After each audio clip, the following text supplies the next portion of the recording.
ছোট ছোট বাচ্চাগুলো অসুস্থ হচ্ছে এবং আমাদের একজন সহকর্মীর বাচ্চা এই জ্বরে আক্রান্ত হয়ে মারা গেছেন। উনি হচ্ছে সিলেট বিভাগের ৬৬তম দিন পর্যন্ত সরকার থেকে কোনো আশ্বাস দেওয়া হয় নাই। তবে আমরা উপদেষ্টা মহোদয় বেশ কয়েকজনের কাছে আমাদের স্মারকলিপির মাধ্যমে আমাদের বিষয়টা তুলে ধরেছি। তো অনেকে বলেছেন যে তোমাদের বিষয়টা যৌক্তিক, দাবিটা যৌক্তিক, এখন সব কিছু বিবেচনা করে তারপরে তারা আসলে কি সিদ্ধান্ত নেবে আমরা সেই অপেক্ষাতেই আছি। যদিও তারা কোনো আশ্বাস দেননি, যেটা আসলে আমাদের প্রত্যাশা ছিল যে ৬০ দিন মানে ২ মাস পেরিয়ে গেছে, নারীরা এইভাবে বসে আছে তাদের অধিকারের জন্য, ন্যায্য অধিকারের জন্য। সেখানে সরকার দ্রুত বিষয়টা সমাধান করতে পারছে না, অথচ আপনারা দেখবেন এর চেয়ে বড় বড় অনেক সমস্যা কিন্তু সমাধান হয়ে গেছে। বিষয়টা এমন না যে সমাধান করার যোগ্য না। আমরা বলেছিলাম যে তারা অন্তত আমাদেরকে নিয়ে কীভাবে কাজ করবে, রাজস্ব প্রক্রিয়াকরণের জন্য কিছুটা সময় প্রয়োজন, তো সেই সময়টা কিভাবে নিবে বা কতদিন, এগুলো বেসিসে তারা একটা লিখিত প্রজ্ঞাপন দিক আমাদেরকে, সেটা নিয়েও হয়তো আমরা বাড়ি ফিরতে পারতাম যে না, কাজ যেহেতু শুরু করবে তো আমাদের তো এখানে অবস্থান করার প্রয়োজন নেই। কিন্তু সেইটুকু পর্যন্ত আমরা এখনও পাইনি। এই প্রশ্নটা আমরা করেছি যে ন্যায্য হইলে আসলে মানবে না কেন? ঠিক আছে, আপনারা দেখবেন যে অনেকে এসে আন্দোলন করে, অনেক বিশৃঙ্খলা করে, হ্যাঁ, অনেক হট্টগোল করে। তো আমরা কিন্তু এই পর্যন্ত এরকম কিছু করিনি।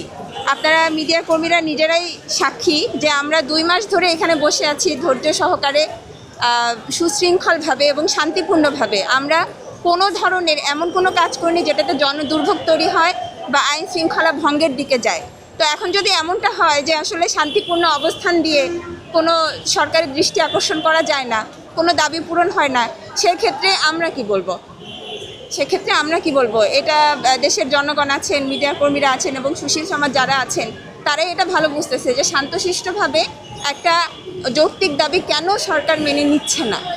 আমাদের অনেক সহকর্মীরাই ভাইরাস জ্বরে আক্রান্ত হয়ে অনেকবার অসুস্থ হয়ে গেছেন এবং আপনারা দেখবেন যে মানুষজন কম, শুরুর দিকে কিন্তু মানুষজন অনেক বেশি ছিল। এরপরে হয় বাচ্চা অসুস্থ হয়েছে, নয়তো সে নিজে অসুস্থ হয়েছে। আর এখন যে ভাইরাস জ্বরের সময় এটা সবাই জানে, ডেঙ্গু জ্বরের সময় এটা সবাই জানে, বৃষ্টি হচ্ছে, ঠান্ডা জ্বর যে কোনো মুহূর্তে যে কারো লেগে যাচ্ছে। এইখানে বসে বসে থেকে এইভাবে বৃষ্টিতে ভিজলে কেন জ্বরটা আসবে না?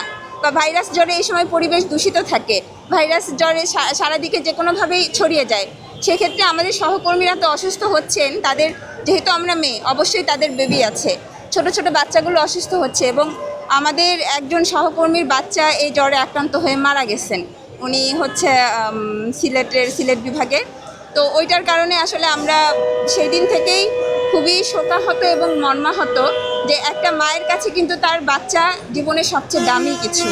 হ্যাঁ, সেই বাচ্চার ভবিষ্যতের জন্যই কিন্তু সেই মা এখানে উপস্থিত ছিলেন এই অধিকারের দাবির আদায়ে এবং অধিকার আদায়ের দাবিতে। আমরা এখানে এসেছি শুধু আমাদের নিজেদের ভবিষ্যতের নিশ্চয়তার জন্য তা না, আমাদের যে সন্তান তারাও তো একটা পরিচয়ে বড় হবে এবং আজকে এই কর্মসংস্থানটা তৈরি হলে ভবিষ্যতে আমাদের কন্যারাই এসে এখানে তাদের নিজেদের সম্মানজনক জীবিকার জন্য একটা পথ পাবে।